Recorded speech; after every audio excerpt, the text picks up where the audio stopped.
দর্শক, এই মুহূর্তে জিয়া উদ্যানে শ্রদ্ধা জানাতে এসে কথা বলছেন বিএনপি নেতারা। আমরা সরাসরি চলে যাচ্ছি সেখানে।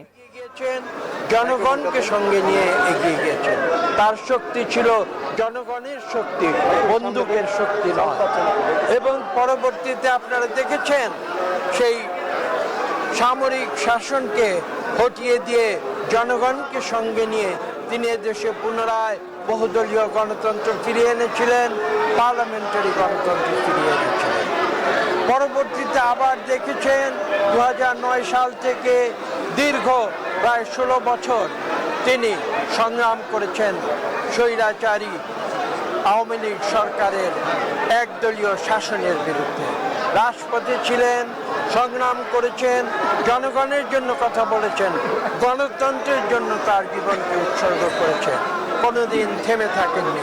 তাই আমি একথা বলেই বক্তব্য শেষ করব যে বাংলাদেশের ইতিহাসে, গণতন্ত্রের ইতিহাসে, বাংলাদেশের মানুষের অধিকার প্রতিষ্ঠার ইতিহাসে, বাংলাদেশের মানুষের ভোটের অধিকার প্রতিষ্ঠার ইতিহাসে, বাংলাদেশের মানুষের কথা বলার ইতিহাসে একটি অনন্য নাম দেশনেত্রী বেগম খালেদা জিয়া। ঠিক আছে, ধন্যবাদ।